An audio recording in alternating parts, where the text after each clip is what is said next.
de conhecer esta igreja alegre, esta igreja feliz, esta igreja que tem também servido ao Senhor aqui nesta terra, neste campo missionário que Deus tem trazido a vocês.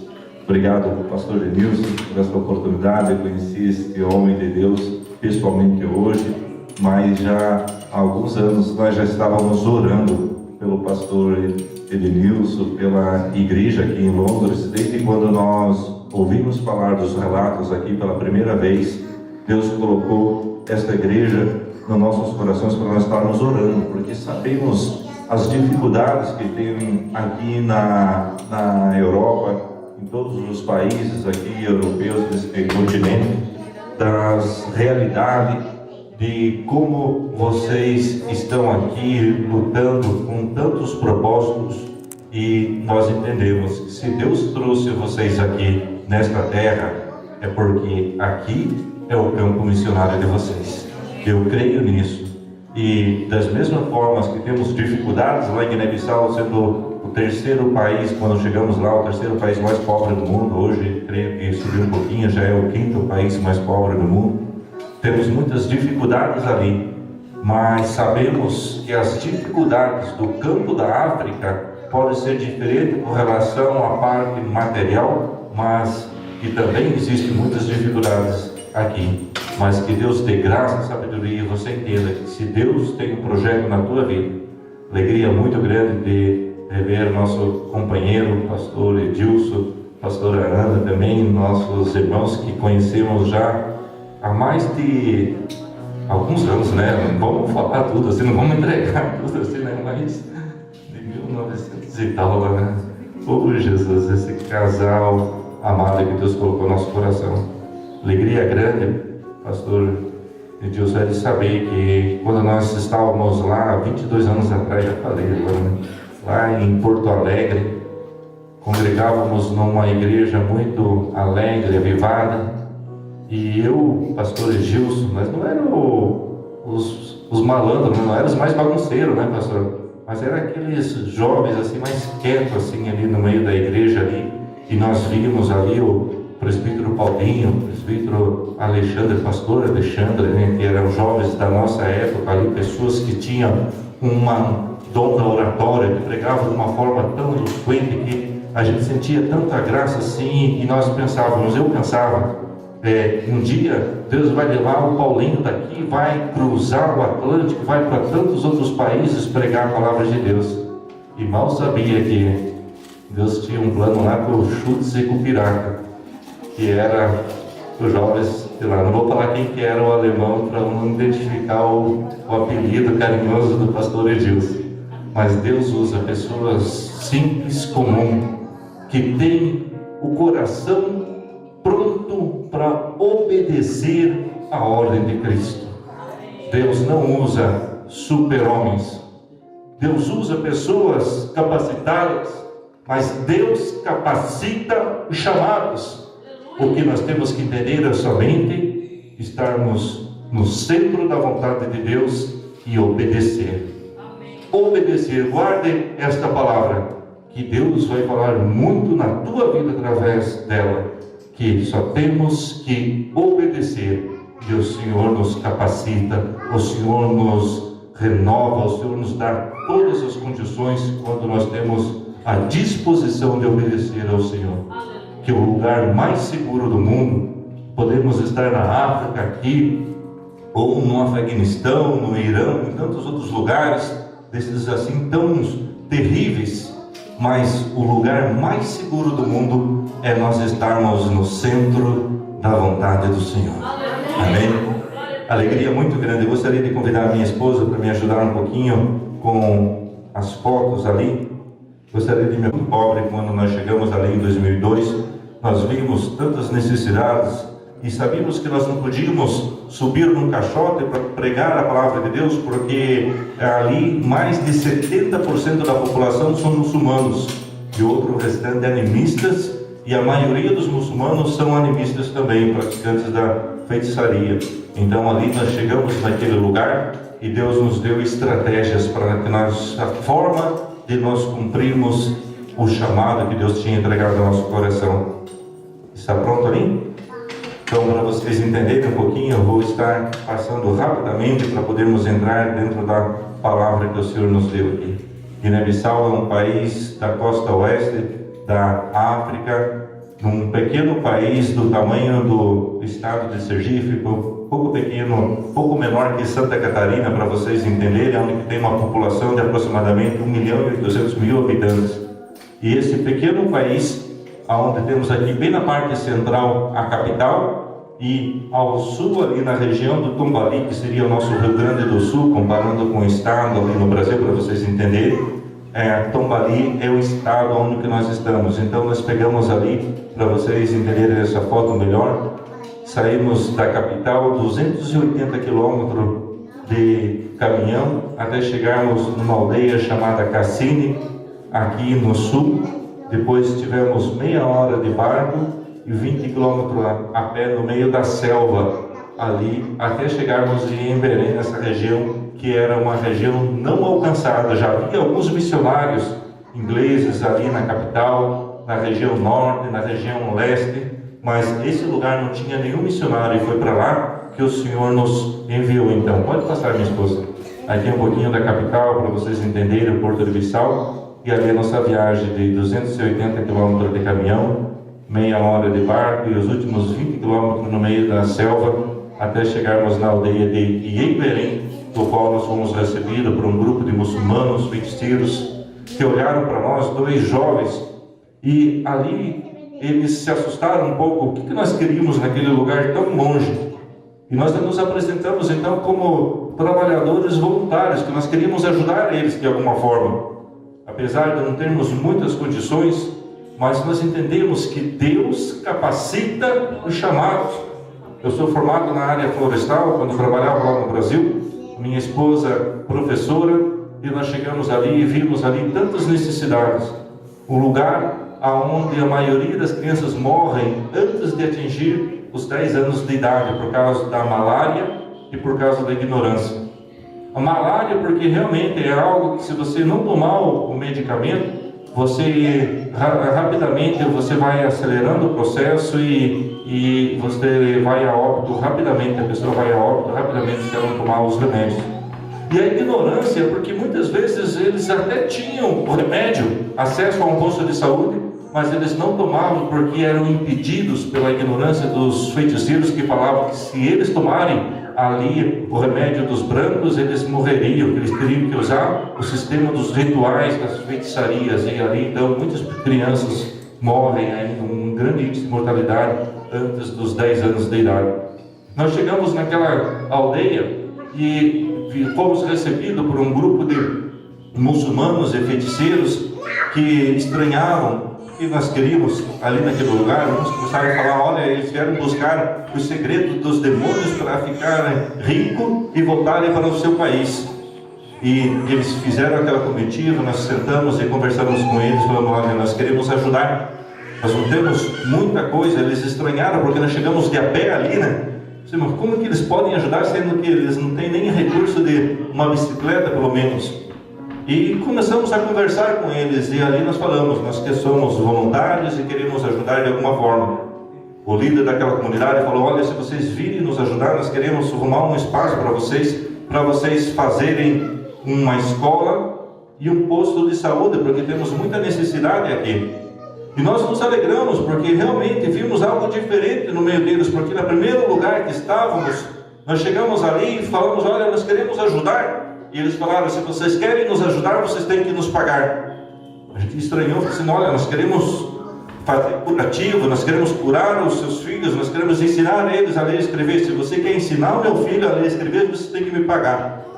E então, quando nós chegamos em Belém, nós vimos algo diferente. Aquelas pessoas falaram assim para nós: se vocês querem nos ajudar, nós vamos arrumar uma casa para vocês fazerem um posto de saúde, e nós vamos arrumar uma outra casa para vocês fazerem uma escola. Nos alegramos porque vimos algo diferente, já uma contrapartida, algo como dizendo, Deus ali mostrando o sinal verde que era realmente em Belém que nós tínhamos que fazer esse trabalho. A minha esposa, um pouco sanguínea, mais que rapidamente, ela falou: só tem uma coisa, tem um porém só. Eu me assustei quando ela tomou a palavra no meio dos homens, porque não é normal uma mulher se pronunciar num país assim muçulmano, no costume da tradição da aldeia. E ela falou: olha, só tem uma coisa, nós somos cristãos, nós somos evangélicos, nós somos crentes, e nós queremos falar de Jesus para essas crianças.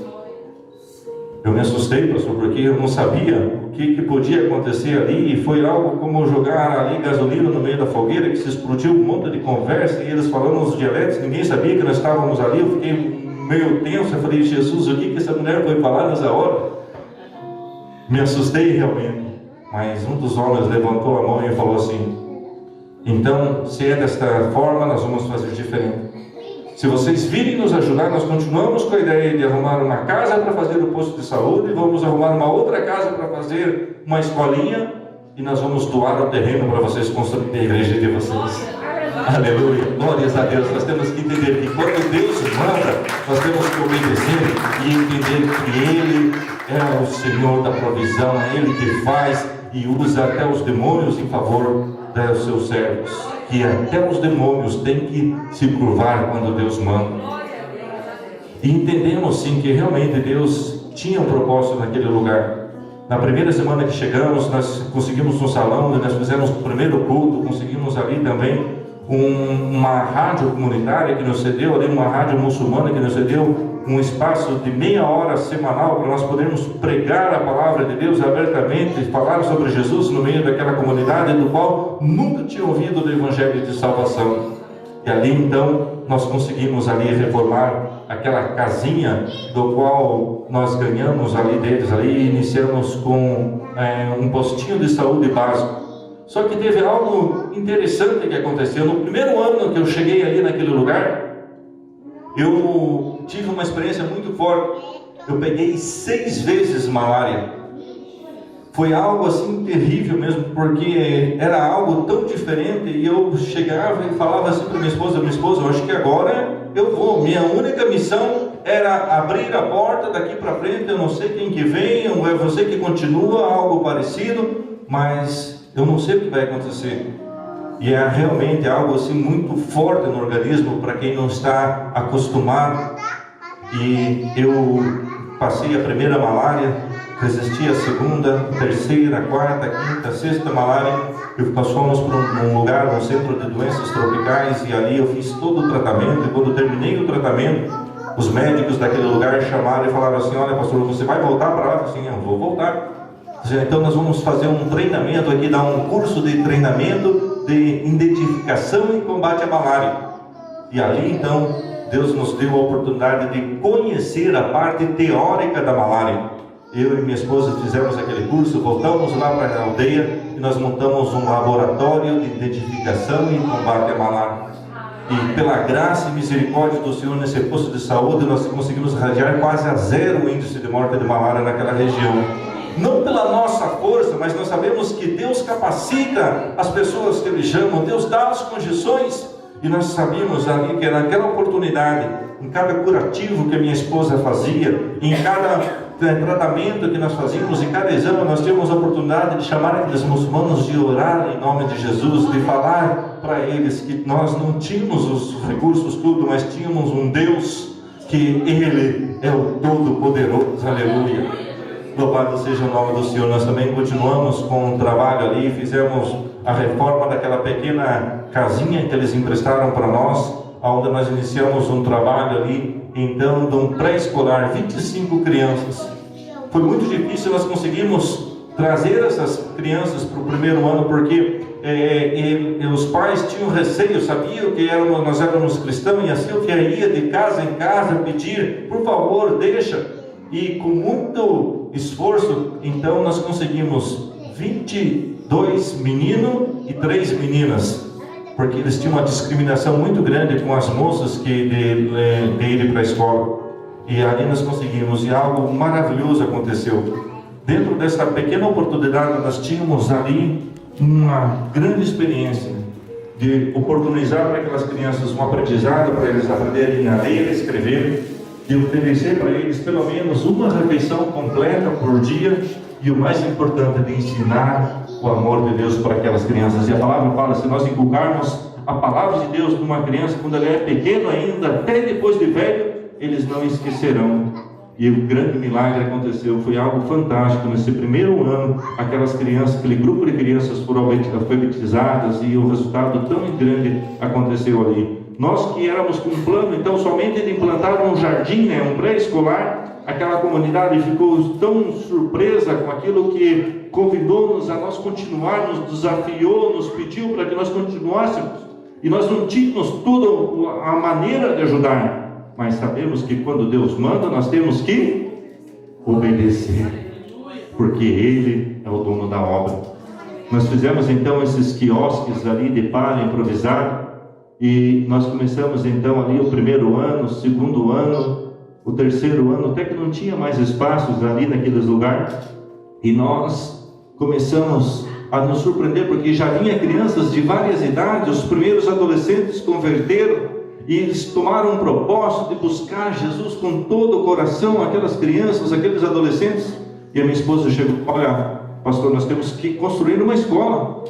E eu falei: eu sei, mas nós não temos o recurso para construir, vamos orar. E nós fomos em oração.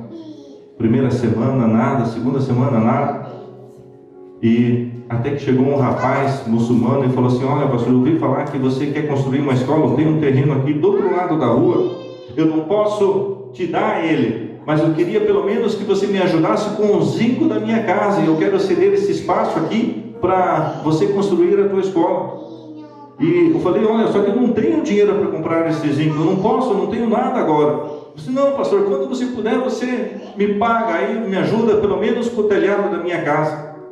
E aí então a minha esposa reuniu aqueles pais, aqueles muçulmanos, aqueles feiticeiros, rapidamente fez um grande mutirão ali, fizeram aquele quilê, como eles falam, o africano, limparam aquele terreno, prepararam, arrancaram aquele estoco, e ali ela já falou assim: agora nós já temos o terreno, vamos construir então. Eu falei: minha esposa, mas nós não temos dinheiro para construir, precisa de dinheiro, e como a gente vai fazer? Passou alguns dias, ela falou assim: olha, eu faço um desafio para você. Nós não temos os recursos, mas nós não podemos esperar o tempo da chuva, porque lá em Guiné-Bissau é 6 meses de chuva e 6 meses de seca, e só podemos construir no período da seca, e estávamos assim já com 3 meses já para de seca. E ela falou assim para mim: eu construo os tijolos e você levanta as paredes.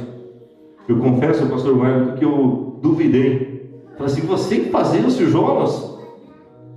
E ela disse: não, eu faço os tijolos e você levanta as paredes. Glória. E ali então, ela literalmente tirou o salto alto, colocou o pé na lama e fez ali, junto com os grupos de jovens, os primeiros adolescentes, 5.000 tijolos. Glória a Deus. Nós queimamos uma parte daqueles tijolos, fizemos ali o adobe forçado que eles falam.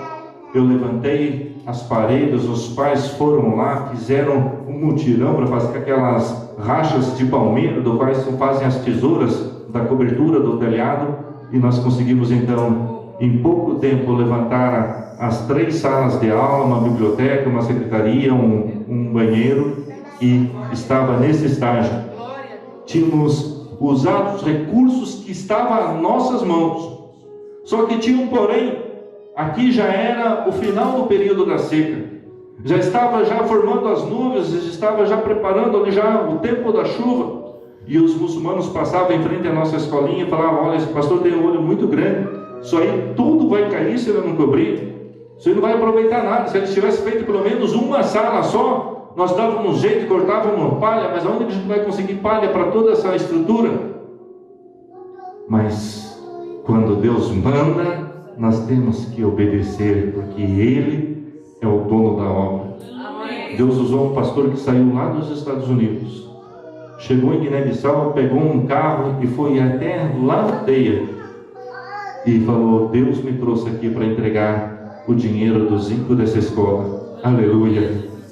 E com o dinheiro daquele zinco, então, nós conseguimos cobrir toda a escola, conseguimos fazer um outro prédio mais ao fundo e conseguimos pagar o terreno do rapaz que tinha nos cedido. Glórias a Deus, aleluia.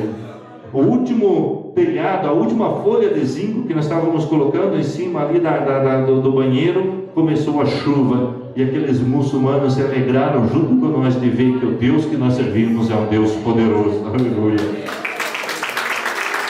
Hoje, dentro da nossa escola, nós iniciamos com pré-escolar no ano de 2005. Hoje, essa turminha do pré-escolar está no 12º ano escolar, que é o High School, o último ano do High School. Esses primeiros adolescentes que converteram lá no ano de 2004 que nós chegamos, hoje eles são os obreiros, presbíteros das nossas igrejas, estão nos ajudando das 20 congregações já implantadas, trabalho do qual foi iniciado lá, onde todos os dias nós podemos ajudá-los com uma refeição completa, com ensino básico e o mais importante, o ensino da palavra de Deus que nós temos para essas pessoas. Num dos anos mais complicados para nós, que nós estávamos assim, sem os recursos para continuar, para implantar a nova turma, deu aquela crise no Brasil, do qual vocês estão sabendo, ali acompanharam, 2014, 2015, nós chegamos e ligamos para os nossos pastores, porque eles são responsáveis pelo nosso sustento lá no Brasil, só pelo meu sustento da Silvia. E eu falei assim: olha, pastor, a gente está com a corda no pescoço, a gente não sabe, a gente não tem mais condições aqui. Se a gente não conseguir o recurso, a gente vai ter que fechar essa escola, não vamos poder continuar. E no meio daquela crise, a resposta foi essa: se vocês não conseguirem, infelizmente, fechem, porque nós não temos como ajudar. Está aqui já há 5 meses o salário do pastor José Alves estava atrasado, nosso pastor lá de Paranaguá, e a gente está tentando levar como a gente pode aqui. E Deus então usou o pastor Saulo, que também saiu lá dos Estados Unidos, foi nos visitar, e através do apoio da MSBN, da parceria desta igreja abençoada, Semeadores das Boas Novas, ele chegou lá e adotou na primeira parte 12 professores, e eles foram lá participar conosco e segurar as cordas para que a escola não fechasse. Nós louvamos a Deus pela parceria da MSBN, que eles têm nos ajudado até então, ali a partir do ano de 2015, que foi este grande desafio para nós, no momento mais complicado que nós tínhamos. Eles foram lá e fizeram essa parceria junto com a Escola Cristã de assumir esse grupo de professores. Hoje, o pastor Saulo mantém ainda o compromisso, ele tem nos ajudado com 6 professores dentro desta escola em Emberém. Nós louvamos a Deus também pela vida do pastor Josué, aqui de Lisboa, que adotou também mais 2 obreiros ali. E nós temos esta barca que as pessoas passavam, olhavam para a frente e pensavam que era só um sonho que nós tínhamos, mas não era um sonho, era um projeto que Deus tinha colocado em nossos corações. Temos hoje 650 crianças, do pré-escolar ao 12º ano, e a primeira turma de pedagogia, que é o grupo de professores que nós temos lá, esse grupo de professores, e nós abrimos esse ano um polo de uma faculdade lá do Paraná, de Paranavaí. O pastor Zedequias nos ajudou e nós implantamos o primeiro polo de uma faculdade de pedagogia ali no meio da selva, no meio daquele mato, daquele lugar fechado, que era esquecido pelas autoridades, mas não esquecido por Deus. Nós conseguimos também entrar através do resultado dessa escola em outras aldeias ali ao redor. Nós já temos 5 escolas, e dentro desses projetos então nós entramos primeiramente com a igreja, e dentro da igreja nós iniciamos um polo de uma escolinha, de um pré-escolar, e ali então, de acordo com o resultado, a gente vai incrementando. Aqui na aldeia de Capau, onde nós iniciamos com uma escolinha dentro da igreja, logo em seguida a própria comunidade nos ajudou a levantar as paredes, cobrimos ali, e hoje nós temos do pré-escolar ao 4º ano. Volta um pouquinho mais aqui, dentro dessa escolinha, para vocês verem só essa foto aqui, aonde tem a igreja ao lado direito, a escola na frente, uma escolinha do pré ao 4º ano. E a coisa mais especial no meio dessa aldeia, aonde todas as crianças da escola aceitaram a Jesus e já hoje não cabem dentro da nossa pequena igreja ali que nós tínhamos ali. Atrás tínhamos ali a casa do presbítero Panqueia, que estava ali junto ali ao anexo, ali de parede e meia, junto com a igreja. Nós tivemos que tirar agora a casa dele dali, construímos uma outra casa da foto seguinte ali, e nós tivemos para nós podermos ampliar a igreja para poder caber as crianças. Esse é o projeto. E o pastor Saulo com o Marcelo, quando chegaram lá, eles viram a construção e rapidamente eles fizeram o propósito também de cobrir a casa do obreiro ali. Nós agradecemos a Deus pela visão dos pastores ali. E hoje nós já temos essa casa concluída também, e toda essa estrutura já está pronta, e ali um polo mais um campo da igreja ali. Foto seguinte, minha esposa. Aqui já a escola, a casa acabada, e nós louvamos a Deus. A escola que tem ali todas as crianças servindo ao Senhor, uma grande oportunidade que nós temos ali naquele lugar. A foto seguinte, a escola de Cabudu, da qual o pastor Josué adotou os obreiros desse lugar. São 2 obreiros ali que foram adotados pela igreja de Lisboa. Nessa altura o pastor Vilmar também, que foi lá fazer essa visita, viu a escolinha. Essa escolinha foi uma comunidade que nos emprestou, não é nossa, as outras são todas nossas. Essa aqui é uma escola emprestada. E quando os pastores chegou lá e viu a escola sem pintar, eles mais que rapidamente arregaçaram as mangas, foram lá e pintaram ali a escola, e nos ajudaram também com as aberturas ali, com as janelas e com a porta da igreja que nós estávamos construindo nesse lugar. Também um lugar muçulmano, de animistas, onde também tiveram a oportunidade de ser alcançado. Aqui é a escolinha de Cafine, onde nós iniciamos também o pré-escolar dentro da igreja, e nesse lugar nós já temos 2 turmas ali, e esse ano, no ano passado, 2017, levantamos as paredes, conseguimos cobrir ali, fazer o telhado, e já está nessa altura. Nós cremos que em nome de Jesus, até o final do ano, nós vamos conseguir o recurso para poder terminar essa escolinha também. Nós louvamos a Deus e cremos desta forma. Aqui é a escolinha de Cambeque, que também é um grande desafio nessa aldeia, que era de muçulmanos, onde nós iniciamos primeiro com a igreja, e os muçulmanos nos abriram uma porta ali, foram lá, nos ajudaram a construir essa igreja, e depois nós construímos a escola no fundo, onde nós temos também lá 3 turminhas, do pré, primeiro e segundo, que estão ali naquele lugar. Louvado seja, tanto que eu gostaria de entrar aqui nessa parte aqui também. Quando nós estávamos no Brasil, eu era gerente de empresas florestais, e me formei como técnico florestal, minha esposa professora.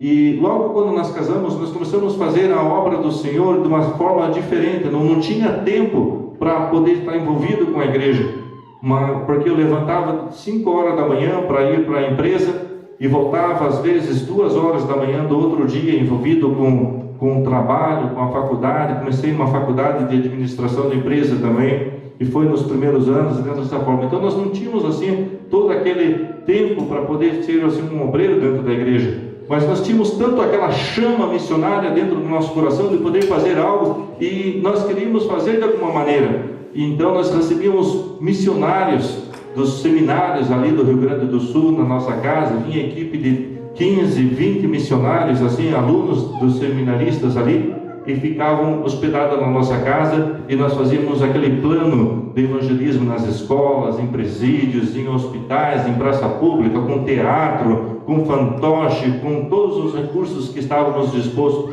E ali então nós tínhamos a oportunidade de abrir as portas da nossa casa para nós fazermos um trabalho missionário dentro da nossa cidade. E foi assim, dentro dessa maneira, que a gente veio este desejo grande. Quando chegou, estava na metade deste curso da faculdade ali em Tapes, no Rio Grande do Sul.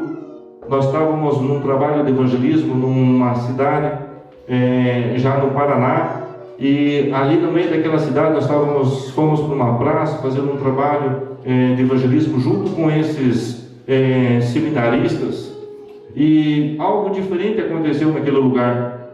Eu estava testemunhando, e quando eu estava falando um pouco a respeito da minha vida, como que eu era sem Jesus, como foi o meu momento que eu encontrei Cristo, e como eu era daquele momento para frente, um bêbado uma pessoa assim um pouco drogada, assim, pegou uma garrafa e atirou na minha direção, assim, e graças a Deus não me atingiu, explodiu do lado, assim, e eu continuei o testemunho no meio daquele lugar, numa cidade de Rio Negro, ao sul do Paraná.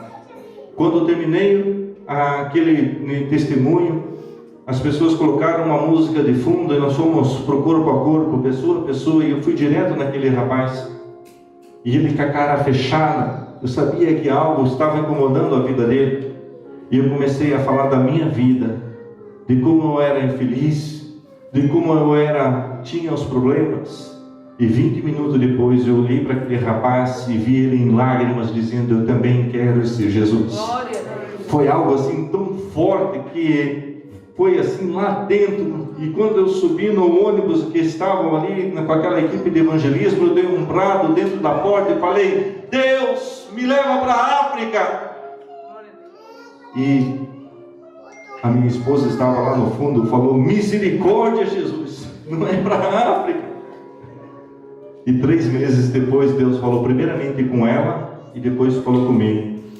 Eu tranquei a faculdade, que era um sonho que nós tínhamos ali. A Silvia estava fazendo faculdade de contabilidade, bem tinha iniciado, e eu falei assim, ela falou para mim algo muito especial: se é para nós fazermos isso, então vamos doar o melhor para Jesus.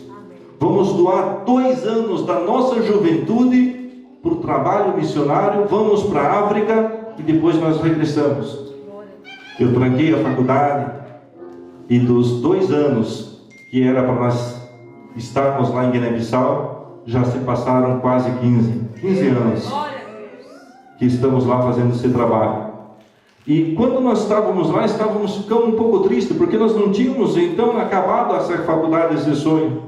Mas Deus abriu as portas para nós estudarmos lá em Guiné-Bissau mesmo, lá no meio da selva, através de apostila, através de blocos assim, por partes assim, por módulos. Nós conseguimos concluir a nossa faculdade. Silvia também concluiu a faculdade dela. Fizemos outros cursos. A Silvia hoje já está na 5ª pós-graduação dela. Fizemos pós-graduação em Missiologia, dentro da área de educação. Conseguimos também nos aprimorar, porque quando chegamos ali, fizemos um trabalho muito duro com relação à defesa da pequena infância, porque tinha muitos rituais de feitiçaria que eles faziam ali com crianças, circuncisão feminina, casamento de moças, comércio de moças com 14, 15 anos para casamento forçado, e nós começamos a fazer isso então em defesa das moças que estavam se convertendo e vindo para a igreja. E aqueles feiticeiros entenderam então que era algo que não tinha nenhum problema naquela região, mas que a igreja estava trazendo problema para o meio deles. E dentro dessa maneira, nós então criamos uma ONG de proteção às crianças. A gente se especializou dentro dessa área, fizemos o curso de delegados de direitos humanos, fiz o curso também de juiz arbitral, e dentro dessa forma nós conseguimos realizar os sonhos, porque Deus capacita os chamados. Deus nos prepara e nos dá as ferramentas para nós fazermos esse trabalho. Dentro dessa maneira, nossa ONG, então, nós conseguimos ali arrumar uma casa de amparo a essas moças, conseguimos fazer vários seminários para as lideranças. Ali nós conseguimos inibir aquela coisa que era praticamente 90% das jovens da nossa escola eram circuncidadas. E ali nós conseguimos parar esse hábito. Acontece ainda, mas não da forma aberta que era, escancarada, da maneira mais comum, porque eles entenderam que é um crime, que o governo proíbe essa prática dentro do país, mas que por fato de nós estarmos num lugar tão distante, onde não há lei, vale a lei tribal, mas ali a igreja pode fazer diferença, levando educação, levando conhecimento e levando a oportunidade dessas crianças terem uma vida diferente através parar o impedimento dessas práticas grandes que tem ali. Essas jovens já crentes da nossa igreja que estão servindo ao Senhor, elas moram nessa casa de amparo, e aos poucos então nós vamos reintegrando essas jovens novamente para suas famílias. Próxima foto ali, minha esposa. E hoje nós temos naquele lugar aonde nós chegamos e as pessoas imaginavam que Jesus era um jogador de futebol, que era um cantor, um artista. Ali nós temos 20 igrejas implantadas dentro destes 15 anos de trabalho. Nós louvamos a Deus porque realmente, pouco a pouco, nós conseguimos mudar toda a cultura sul daquela região. No meio dos muçulmanos, no meio de feiticeiros, nós temos milhares de pessoas que aceitaram a Cristo e têm uma oportunidade de vida diferente. As igrejas aqui, a igreja de Cabodu, algumas dentro dessas 20, nós temos 13 templos construídos, alguns quiosques da maneira que nós iniciamos, mas ali tem um povo feliz, um povo alegre, um povo que não era alcançado e hoje tem a oportunidade de receber Jesus, conhecer Jesus e de fazer esse trabalho de levar Jesus para os seus familiares. Esta igreja também, o pastor Saulo, membros lá da igreja do pastor Saulo lá da Canta que nos ajudaram, nós tínhamos construído essa igreja, deu uma grande tempestade, veio uma árvore que saiu bem aqui na frente aqui e derrubou toda a igreja. E quando eles souberam, então, teve uma família lá que mandou recurso para nós conseguimos construir ela toda de alvenaria, e ao lado agora nós estamos construindo a casa do obreiro, que é uma das congregações. Próxima foto ali, essa aqui é a igreja que o pastor Vilmar, o pastor Josué estão nos ajudando a construir ali em Cabodu. Eles nos ajudaram já com as aberturas, com as janelas, com a porta de ferro ali, e já estamos quase concluindo. Mais esta igreja também aqui, mais uma igrejinha pequena, porque é uma aldeia pequena, mas a maioria dos trabalhos nós iniciamos assim, aonde vai numa aldeia, nós temos ali, pregamos a palavra de Deus, convertem mais ali em torno de 10, 15 pessoas, e rapidamente então nós fazemos esses quiosques, aonde nós iniciamos o trabalho de evangelismo, e depois disso a própria comunidade nos ajuda, e ali nós temos ali essas igrejas construídas. Lugar muito simples, mas aonde nós vimos ali a manifestação do poder de Deus na vida dessas pessoas que foram resgatadas, que foram alcançadas através da ordem que Cristo deu para nós, e nós apenas obedecemos e nos colocamos ali em obediência à palavra do Senhor. Nosso dia a dia ali são vários trabalhos, vários pontos de pregação. Temos hoje 35 cultos semanais que são realizados dentro dessas 20 igrejas, através desses obreiros que estão fazendo o trabalho ali. Aqui o início aqui daquela igrejinha pequena, onde os muçulmanos nos ajudaram, nós não tínhamos os recursos, eles foram de atrás, e esse grande milagre de ver eles trabalhando em prol do reino de Deus. Aleluia! Esse senhor muçulmano que nos ajudou muito lá na construção, porque ele queria também uma oportunidade. Ele falou para mim: eu não posso, mas eu quero que os meus filhos tenham um futuro diferente. Aleluia, glórias a Deus. Templo sede, onde nós construímos lá também. Aqui nós lançamos a pedra fundamental. Pode passar um pouquinho mais rápido, minha esposa, por favor. E ali nosso templo, bem na frente da casa, onde nós temos um templo de 12 por 24 de alvenaria completo, cabe em torno mais ou menos aí de umas 600 pessoas sentadas dentro desta igreja. E Deus nos capacitou, porque eu não era construtor, e Ele nos deu sabedoria para nós podermos fazer todo esse trabalho e ensinar também os obreiros. Aqui o pastor Vilmar, na escola de obreiros, ministrando ali. Neste ano passado, o pastor Saulo ministrando também numa escola de obreiros. No final nós tivemos ali a consagração do presbítero Laiba. Aqui o Marcelo esteve aqui visitando os pastores aqui, que era um novo convertido, que não tinha muito conhecimento de Bíblia. Ele falou assim: mas o que o Marcelo faz? Eu disse: ele é mecânico. Eu disse: então vamos fazer um curso de mecânica base para a turma aqui. E ele foi lá, comprou as ferramentas e fez o curso de mecânico básico para os obreiros, e foi de muita utilidade aqui, as Bíblias sendo entregues, e todo o foco é para nós levarmos as pessoas a terem um compromisso e terem a oportunidade de se renderem aos pés de Cristo. Aleluia, glórias a Deus, louvado seja o nome do Senhor. Tantas pessoas que já foram alcançadas, tantas pessoas que não tinham oportunidade. Esta senhora uma ex-feiticeira, 70 anos servindo a Satanás, mas no final da sua vida ela teve a oportunidade de se render aos pés de Cristo, e ali o pastor Saulo fazendo o batismo dela. Poucos dias depois, Deus recolheu ela, mas ela, temos a certeza que o Senhor ela recolheu, e nós vamos encontrar ela um dia diante de Deus. Outras fotos aqui, e esse é um pouco do nosso dia a dia. Temos que pescar para poder suprir o alimento para aquelas crianças na escola. Uma parte nós conseguimos de doação. Homens de Deus que foram lá, não se intimidaram por causa das dificuldades, mas colocaram a mão na obra e nos ajudaram a fazer esse trabalho. Nós agradecemos a Deus pela oportunidade. Isso aqui, nós temos também um grande testemunho. Volta um pouquinho aqui, ó. E o pastor Vilmar, o pastor João, quando nós chegamos ali, um dos obreiros do qual é sustentado pela MSBN lá de Portugal, mora perto de uma ilha lá, com umas 2 horas de barco.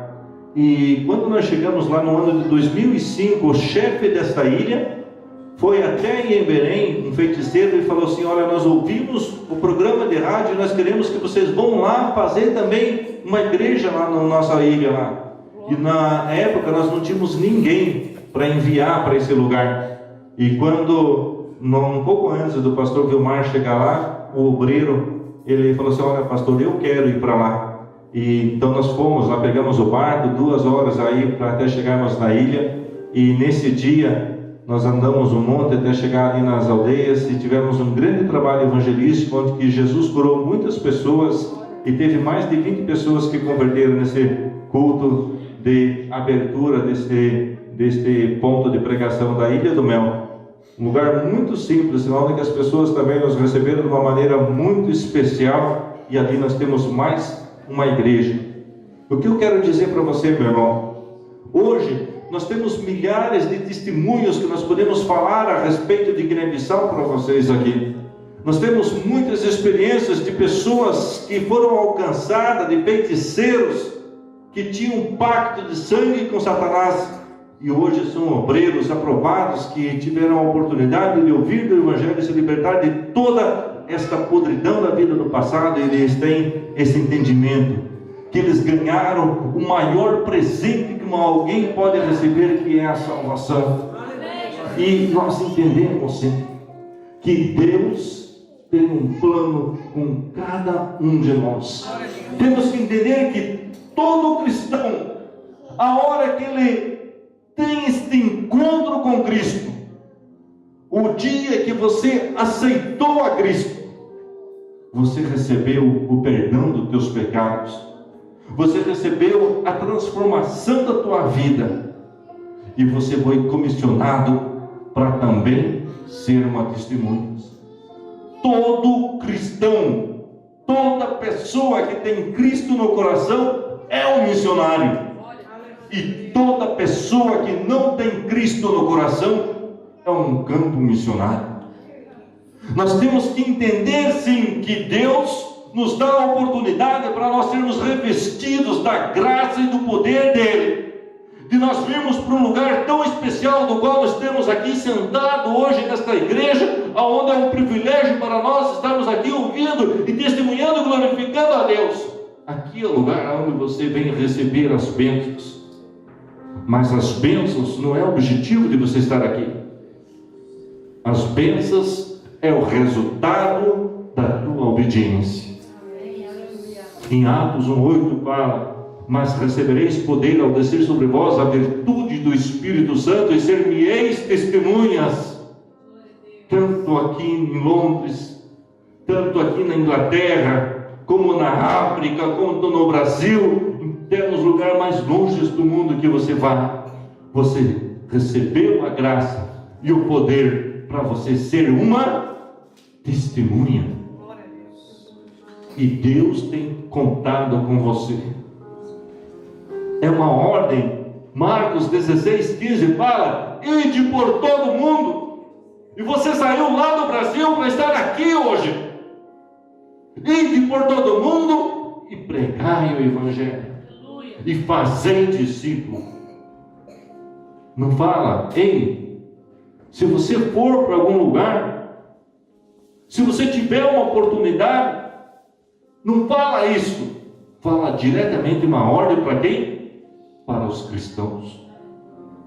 Não fala aos pastores, ide pregar o evangelho. Não fala para os evangelistas, os obreiros, os missionários. Fala para a igreja, para nós que somos discípulos de Cristo.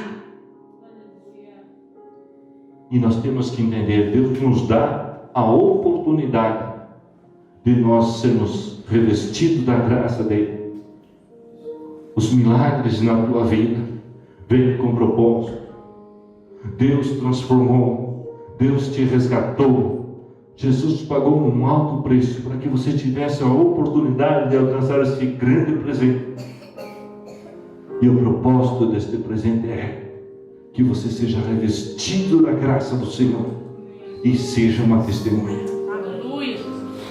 Você pode pensar assim, dizer assim: olha, pastor, mas eu não tenho muito conhecimento da palavra, eu não tenho muito forma de fazer isso, não tenho o dom de evangelizar. Mas não existe na Bíblia o dom de evangelizar. Existe a ordem que é para todos nós. O que nós temos que entender é somente fazermos como Isaías: eis-me aqui, usa-me a mim, pode contar comigo, Jesus. Eu quero ser um cristão. Ou seja, cristão, quando foi dado esse nome, foi dado para as pessoas que pareciam com Cristo, que falavam como Cristo, que tinham as atitudes que Cristo tinha. E o propósito de Cristo era de levar o evangelho a ser conhecido para todas as pessoas. Se nós nos intitulamos cristãos, nós somos testemunhas. Aquela mulher, quando ela tomou da água da vida do lado da fonte, ali em Samaria, ela tomou da água da vida.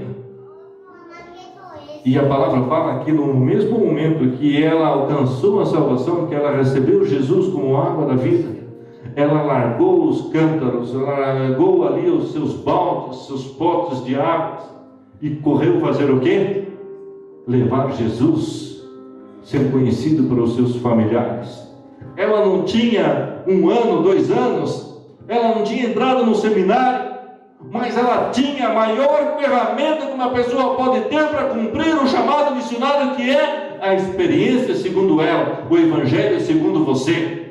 Nós estudamos na Bíblia o evangelho segundo Marcos, segundo Mateus, segundo Lucas, segundo João, mas o maior evangelho é o evangelho segundo a tua vida, a maneira que você era sem Deus, a maneira que você teve um encontro com Cristo e como você é hoje. Entenda, meu irmão, o motivo de você estar aqui hoje é de você ser revestidos com a graça de Deus, com as bênçãos de Deus, para você ser uma testemunha para essa terra que está gemendo, que está sofrendo, que outrora era o berço do protestantismo, que muitas pessoas saíram daqui para pregar o evangelho lá na África. A primeira igreja evangélica dentro do Guiné-Bissau foi os ingleses que saíram daqui e foram para lá para cumprir a palavra. Hoje nós vemos tanta imoralidade dentro da Europa. Estou vindo agora do país da Holanda, aonde realmente é tão assustador andar no meio da grande capital, Amsterdã, tantas coisas profanas, capital da promiscuidade. E um dia, aquele país foi declarado como um país alcançado pelo Evangelho. Hoje aqui é o teu campo. Hoje aqui, o teu amigo, o teu vizinho, o teu parente, toda pessoa que não tem Cristo no coração, é o teu campo missionário. E você tem que entender, mesmo que você não tenha condições de pregar um grande sermão, mesmo que você não tenha muita facilidade, você é uma testemunha. Você tem que ser luz do mundo e sal da terra. E as pessoas têm que olhar para você e identificar Cristo na tua vida. O que elas estão cansadas é de entender que o cristianismo não passa de um folclore. É mais fácil eles acreditarem em teorias que vaca é um Deus, Deus não existe, do que entender que o amor de Cristo é real no meio das igrejas. Grande tema do cristianismo. E ele foi rejeitado pelas igrejas evangélicas do lugar que ele passou. E ele saiu daqui, voltou lá para a Índia e falou: é mais fácil acreditar que uma vaca é Deus do que existe algo de diferente nesse cristianismo, do qual é uma teoria dentro de um livro. Esta é a versão dessas pessoas, maioria dos europeus que acreditam dessa forma. França, um país com perto de 100 milhões de habitantes, eu acredito agora, quando estudei, estava com 70 milhões, 0,3% de cristão dentro de um país desse, aonde nós olhamos para esses muçulmanos que estão saindo lá do Oriente Médio, vindo para cá, nos assustamos, nos apavoramos, dizendo: meu Deus, o que está acontecendo? Para isso! Mas entenda, meu irmão, se nós não podemos entrar lá no Afeganistão para pregar a palavra de Deus com uma Bíblia, Deus tem tirado eles de lá para trazer aqui para ver a tua vida. Fenômeno tão grande que aconteceu lá na Alemanha alguns anos atrás, agora, 2016, várias igrejas recebendo esses refugiados, muitos refugiados muçulmanos aceitando a Cristo, porque eles estão cansados desta farsa do islamismo, porque eles estão entendendo o que é isso. Nós não temos que orar para que Deus pare, mas nós temos que orar para que Deus nos use, para que nós possamos atingir esse campo missionário que está aqui ao nosso lado, que está vindo bater na nossa porta, e nós estamos fazendo que não é nada, que não é conosco. Falamos que a culpa é dos governantes que estão deixando eles entrarem aqui, mas não é. É Deus que tem aberto as portas, porque Ele sabe que aqui tem uma igreja que vive o Evangelho. Agora, o que temos que entender: Deus conta com você. Tem estudos falando que a Europa em 20 anos vai se tornar um continente muçulmano. Muitos de nós já recebemos isso por WhatsApp, pelo Face, a invasão dos muçulmanos. Isto só vai acontecer